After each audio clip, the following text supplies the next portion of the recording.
Late at night, drained from another 12-hour shift, I was sitting at my desk when my phone lit up. You know that feeling when your entire world just stops? I'm Austin Blake. I'm 31 and I hunt digital thieves for a living. And I should have known Christmas Eve was going to go bad the second my mom said, "Girls, come here. I want to talk about Santa," and shut the dining room door behind my twins. We were at my parents' house. The same beige two-story where I grew up. The same fake garland taped to the banister. The same cracked ceramic Santa on the mantle.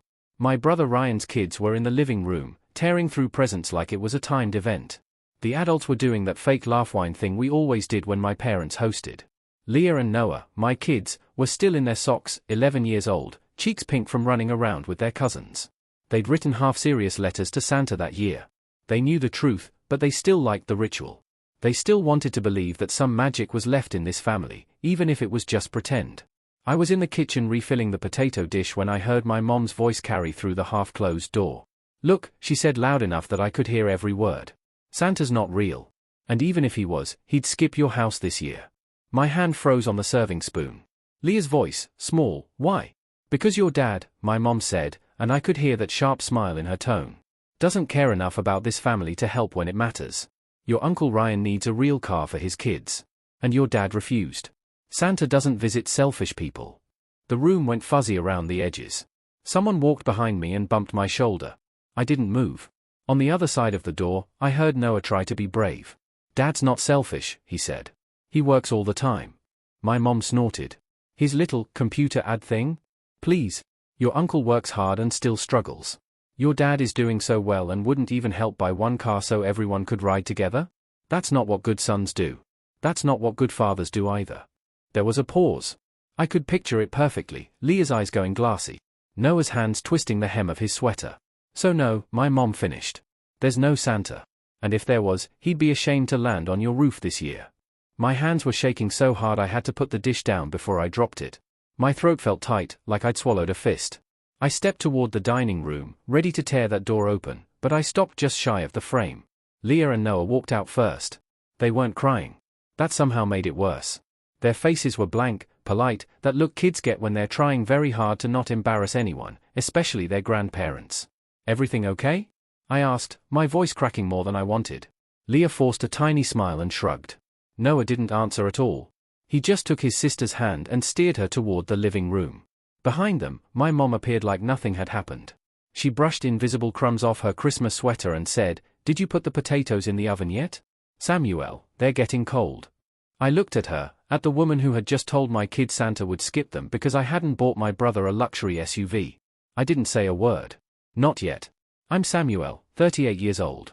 I live just outside Chicago in a rented townhouse with my 11-year-old twins, Leah and Noah, half the week. The other half, they're with their mom, Aaron, my ex-wife. We're civil, friendly, even. We split up when the twins were 7, and it was messy for a while, but we figured it out. I work as a performance marketer, a targetologist, as my Eastern European clients like to call it. I run ad campaigns, tweak numbers inside dashboards, chase click-through rates at 2 a.m., and drink too much coffee. It's not glamorous, but it pays well. Comfortable enough that in my parents' minds, my money stopped being mine a long time ago. It started small. "Can you cover the internet this month, honey? Your dad's hours were cut. Your brother's in a tough spot. He needs help with his credit cards. Just this once. The furnace guy wants a deposit today and we're short. You're good with money. You know how it is." Back then it was $100 here, $200 there. I didn't think much of it. They'd help me when I was in college. They watched the twins when they were babies. Family helps family. That's what we say. Then Ryan blew up his transmission, and somehow that became my problem. I put $2,500 on my card just until they paid me back. They never did. Then came Dad's back surgery. Insurance didn't cover everything, so I sent $5,000.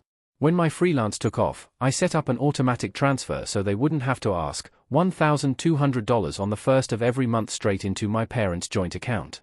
That transfer ran for almost 6 years. In those same 6 years, my parents missed Leah and Noah's 5th grade play because Ryan's youngest had a soccer scrimmage.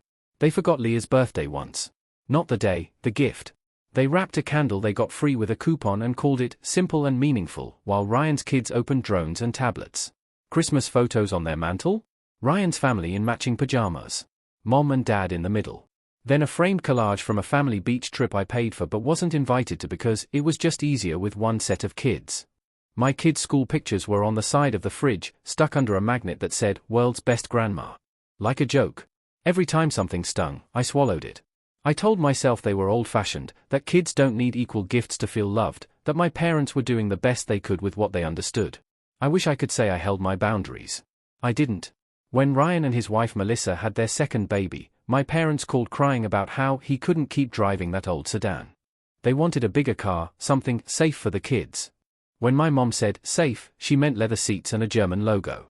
We found a great deal on a BMW X5, she told me like I'd been part of the decision.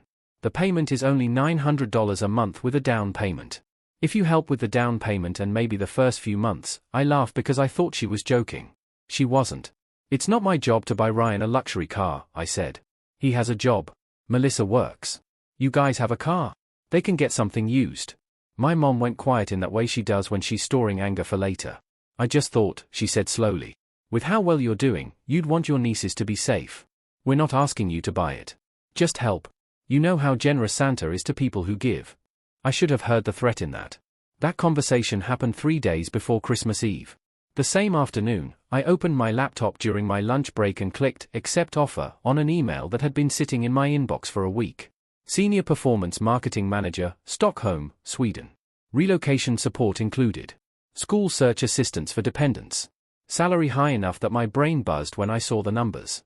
I'd been interviewing with them for months. Half the calls were at 6 a.m. because of the time difference. They wanted me in their Stockholm office by summer.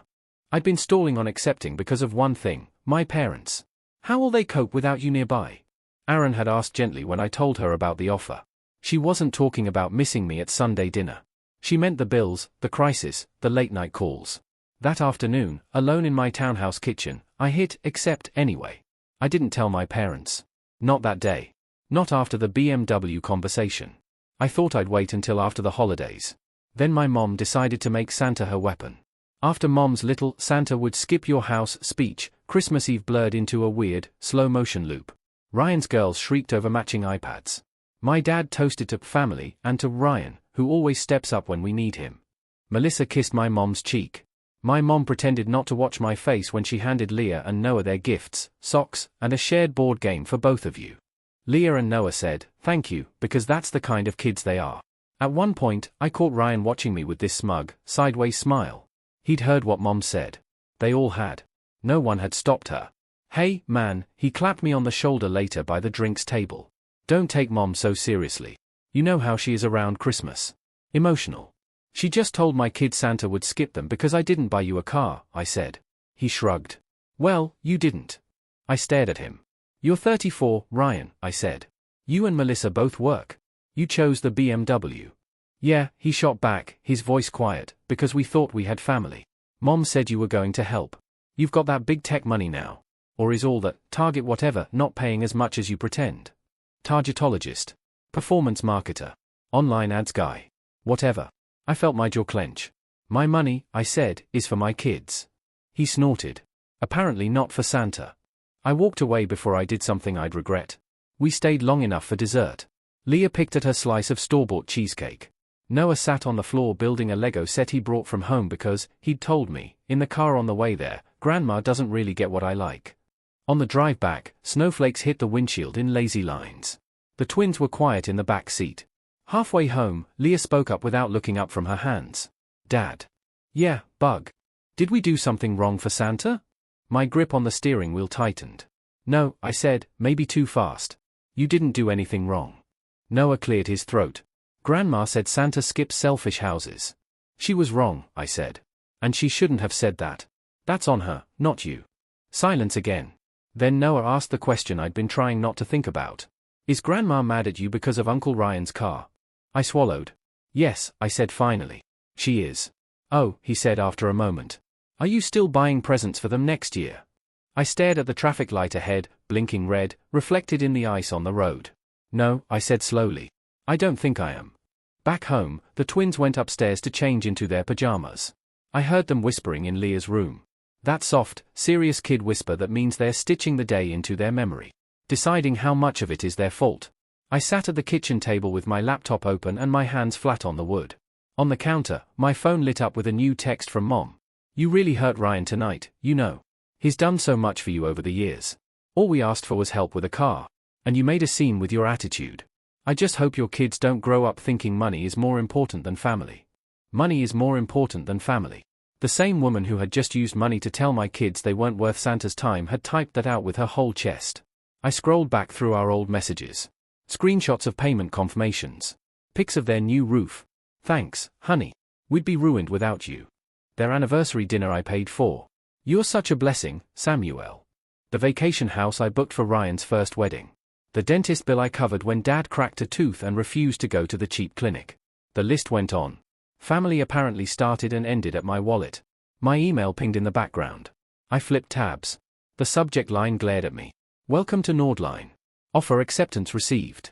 The Swedish company's HR rep had responded. We're thrilled to have you on board, Samuel. As discussed, we'll support relocation for you and your children. Tentative start date, July 1st. We'll schedule a call in January to go over school options.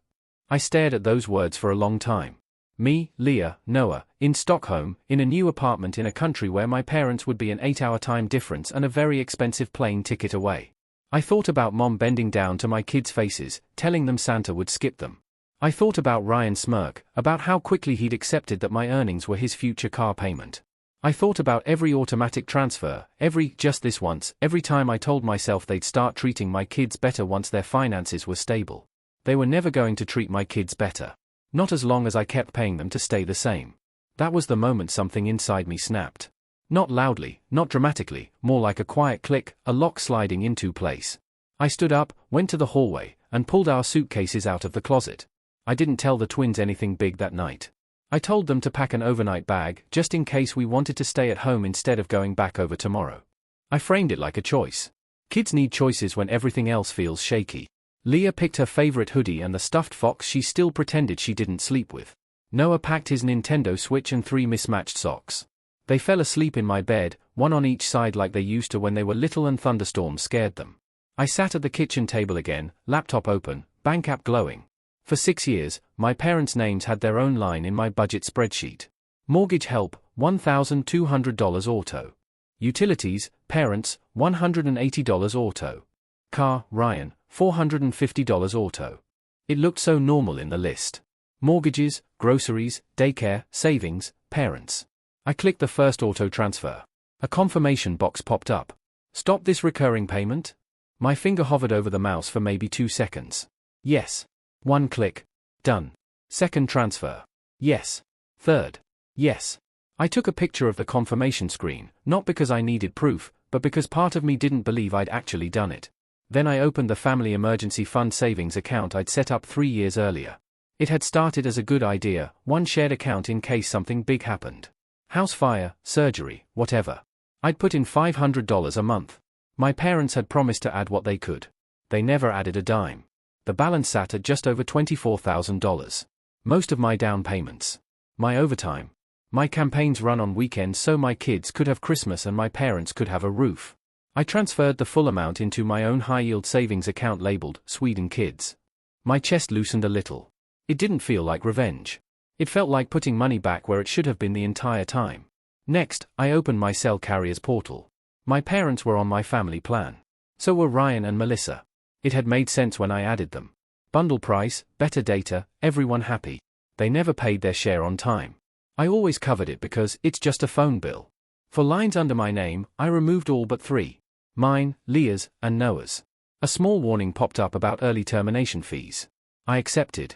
It still cost less than one emergency they'd call me about in a typical month. Then I did something pettier, but necessary. I logged into the streaming services. Netflix, Hulu, Spotify, Family. I changed the passwords. Not out of spite, because those payments came from my card, too. Little $10 charges that added up over time. If they wanted to watch their shows, they could pay for them. Last, I opened my work email. The company had always been generous about letting me list my parents as emergency contacts. They'd even extended my employee discount to them once for a hardware purchase. I removed my parents' info and replaced it with Aaron's and my best friend Marcus. I stared at the forms for a long, quiet minute. No direct payments. No joint accounts. No shared phone plans. No emergency fund. My parents were off my finances. All of them. I sent Aaron a text. Hey, I'm done funding my parents. I'll explain later, but for now, I just need you to know I'm moving everything to the Sweden plan. We'll talk after Christmas. You and I about the kids about July. She responded almost immediately. Proud of you. We'll figure it out. The kids deserve peace. I exhaled. The kind of exhale that feels like you've been holding your breath for years. Then I opened a new spreadsheet. Sweden move. Timeline. January, call with HR, start visa paperwork. February, tell Aaron, officially work out custody modifications. Talk to a lawyer if needed. March, give notice on townhouse. Start selling furniture. April, get passports renewed for twins. May, goodbye dinners with people who actually love us. June, pack what's left. July, flight to Stockholm. At the bottom, I added one line in bold, tell my parents. Optional. I didn't sleep much that night. Every time I closed my eyes, I saw Leah's face when Mom said Santa would skip their house. I saw Noah's hands twisting his sweater in the back seat. Around 3 a.m., my phone buzzed again. Mom, of course. I hope you've calmed down. Ryan is devastated. He was counting on you to be there for him. We raised you better than to turn your back on family over a car. I typed, then deleted 3 different responses. Finally, I put the phone face down on the table. The only response they were going to get from me from now on would show up in their bank statements, not their inbox. My parents noticed faster than I thought. On January 2nd, Dad called while I was at my desk. Your transfer didn't come through, he said. No, hello? Bank says there's no scheduled payment. That's right. I said, pause. What happened? I cancelled it. All of it. The mortgage, the utilities, Ryan's car, the shared savings. It's over. You can't just do that, he snapped. We counted on that. The bills. You counted on me, I said. Not on Leah and Noah. You told them Santa would skip our house because I didn't buy Ryan a BMW. I'm done paying people who humiliate my kids. He muttered something about jokes and holiday stress. I'm not your backup bank, I said, and hung up. The messages started almost immediately from Mom. You're being dramatic. It was one comment. You'd really see your parents homeless over a misunderstanding. From Ryan, you're ruining everything over a stupid Santa story. What are we supposed to do now? From relatives, your mom's been crying all morning. Can't you just talk to her? She says, you're letting your new job go to your head. I ignored most of them. When I did answer, I sent one line, I won't fund a family that thinks my kids are less. That was it. January turned into February. I had the call with Sweden HR. We started school applications for the twins. The HR guy explained the schools, extra Swedish lessons, free healthcare for kids. Free hit me harder than it should have. I've been patching holes in my parents' budget for years. At Aaron's kitchen table with tea going cold. I said, I don't want to take them away from you. I know, she said. We'll do summers. Long visits. Video calls. We'll figure it out. And honestly, I'm glad they're getting an ocean between them and your parents. She'd said softer versions for years. I'd always replied, they'll come around. They didn't. By March, half the townhouse was in boxes. The kids already knew something was up, so I sat them on the couch. There's a job, I said. In another country. It's calmer. Safer. We could be happy there. It's far from Grandma and Grandpa, but you'll still see Mom. I won't do it if you hate it. Leah chewed her sleeve. Will people there talk about Santa like Grandma did? No, I said. And if anyone ever talks to you like that, we leave. Noah frowned. Do they have snow? Yeah, lots. He nodded. Then I want to go. We left in late June.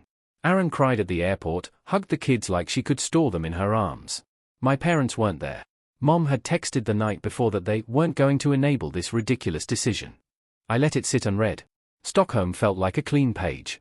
Long summer light, bikes everywhere, people leaving work at 5 o'clock without apologizing. The company apartment was small and all IKEA.